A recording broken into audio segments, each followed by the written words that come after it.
Hello everyone, welcome to my channel. This is Minu Thakur. So in this series of microeconomics, we will cover the utility, the chapter of consumer behaviors, second chapter of NCERT, we will cover it. But before going to start this utility, we'll understand the last or the previous topic of the last lecture, that is elasticity of demand. See, if I talk about the importance of these chapters for UPSC aspirants, बहुत ज़्यादा नहीं है, but yes, it gives you the basis or the basic of the macro economics which is also known as Indian economy. ठीक है, तो कुछ नहीं है इसमें, फंडा बस आपको समझना है कि जो प्राइस थ्योरी है, जो डिमांड एंड सप्लाई है, हाउ इट वर्क्स. तो पूरा मार्केट अगर हम समझेंगे एक इंडिविजुअल लेवल पे, then it will be easier for us to understand this approach at the macro level, right? So before start to the understand this utility, we will understand the price or the income or the cross or the elasticity, overall the concept of elasticity of demand.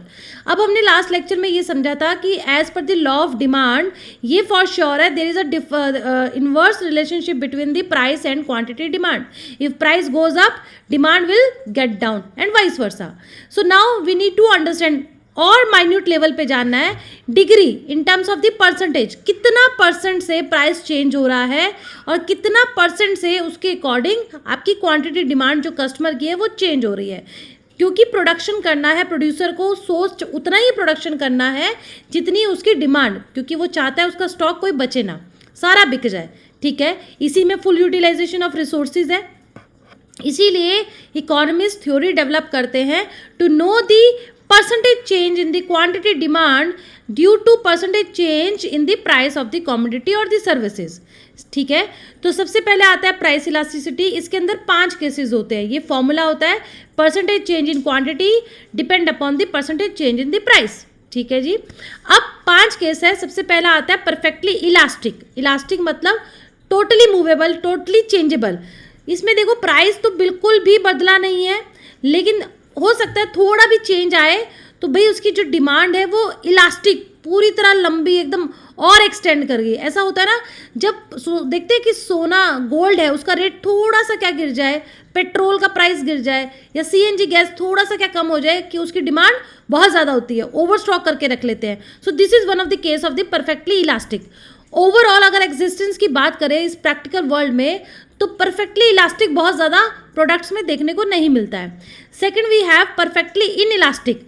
So this case yes it works in the necessity goods, necessity of the things like salt और medicine, जिसमें price hardly matter whether it goes up और it goes down, it hardly impact over the quantity demand. भाई जिसको Crocin लेना है, चाहे Crocin सस्ती से सस्ती हो जाए, चाहे महंगी से महंगी हो जाए, जिस रेशियो में जिस क्वांटिटी में क्रोसिन लेना है तो उतना ही लिया जाएगा, जैसे कि नमक भी वही है. So this is the case of the perfectly in elastic. इसका डिमांड कर्व कैसा है? इसका डिमांड कर्व हॉरिजॉन्टल है परफेक्टली इलास्टिक में. इन इलास्टिक में कैसा होता है? परफेक्टली में आपका वर्टिकल होता है. Now third case we have unitary elastic. Unitary elastic means when demand curve is equals to 1.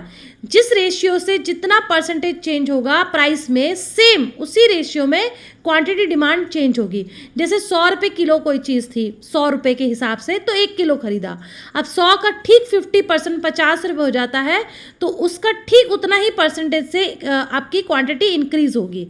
ठीक है. Fourth case we have relatively elastic, मतलब इलास्टिक है बट नॉट सो मच. थोड़ा सा प्राइस यहाँ पे देखेंगे, प्राइस जब P था यानी कि 10 रुपये था तो आपने क्वांटिटी खरीदी Q. जब प्राइस थोड़ा आपका इतना बड़ा मोर देन 1, मतलब आपका प्राइस P से P1 होता है, तो क्वांटिटी देखिए कितना नीचे चला गया एंड वाइस वर्सा. अगर चाहे ऊपर से नीचे ले लो, प्राइस में थोड़ा चेंज होता है, क्वांटिटी में उसके अपेक्षा ज़्यादा चेंजेस हो जाते हैं, चाहे वो बढ़ोतरी में हो या फिर उसके गिरावट में हो. ठीक है.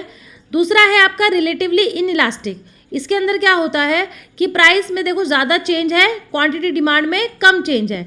इसमें प्राइस चेंज कम है बट क्वांटिटी डिमांड ज़्यादा है. So these are the cases of the price elasticity of demand. Now we have income elasticity of demand. what exactly the formula? The quantity demand, the change in the quantity demand is depend upon the change in the income of the consumer.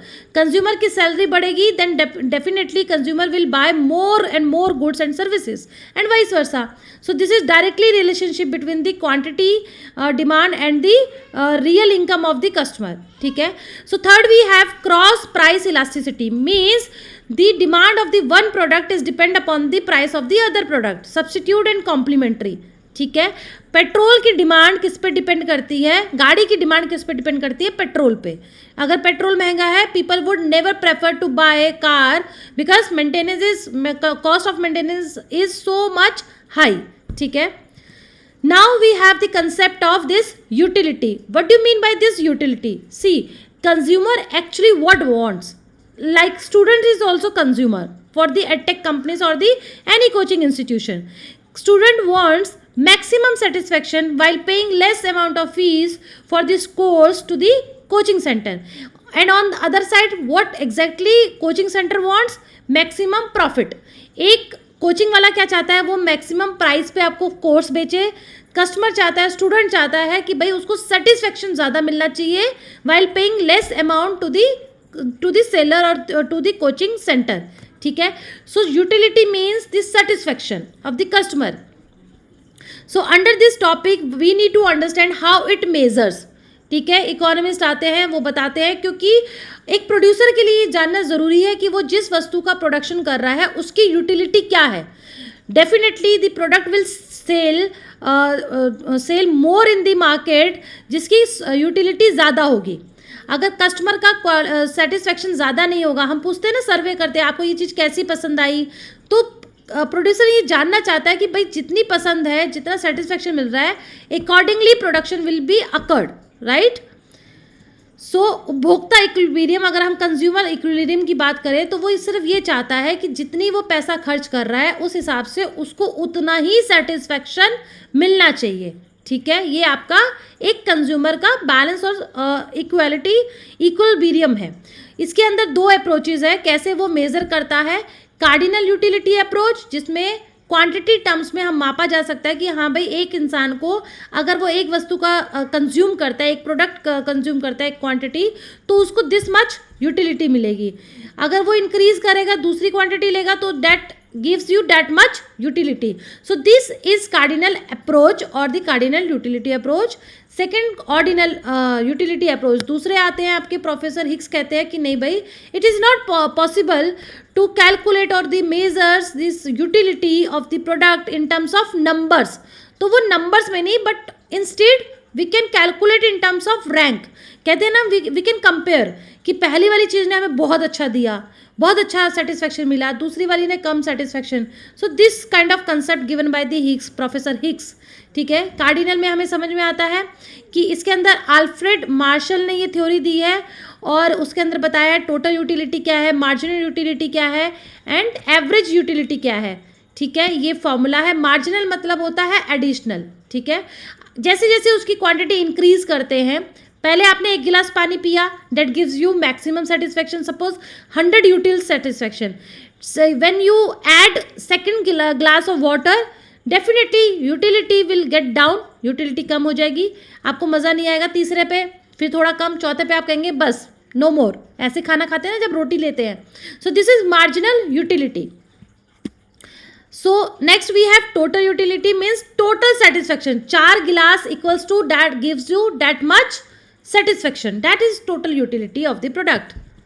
ठीक है. ये आपका relationship है total utility and marginal utility में. वो ये कह रहा है कि टीयू तब इंक्रीज होगा जब एमयू पॉजिटिव है. टीयू मैक्सिमम तब होता है जब MU is 0. TU falls when MU is negative. ठीक है. ये तो जाहिर सी बात है. जैसे जैसे जो टीयू है वो 0 कभी नहीं होगा, वो गिर जाएगा, चौथे गिलास पे गिर जाएगा, लेकिन 0 नहीं. बट एमयू नेगेटिव हो सकता है. चौथे गिलास से ऐसा हो सकता है कि आपको बिल्कुल ही सेटिस्फेक्शन आपकी माइनस में जा रही है. जब ओवर हो जाता है तो वो हमें स्वादिष्ट नहीं लगती. खाने के टर्म्स में ज़्यादा बोल रही हो क्योंकि ये चीज़ हम फील कर सकते हैं. ठीक है. तो ये आपका एक डायग्राम है टीयू एमयू. ये देखो, इसका यूपीएससी से कोई लेना देना नहीं है, just for the sake of knowledge कि हाँ भाई ये आपकी यूटिलिटी है. ठीक है. ये डायग्राम है. जब दूसरे एग्जाम्स को कैटर करेंगे, for that matter I will definitely discuss in details, but UPSC point of view not required much detail for this chapter. Law of diminishing marginal utility क्या कहता है?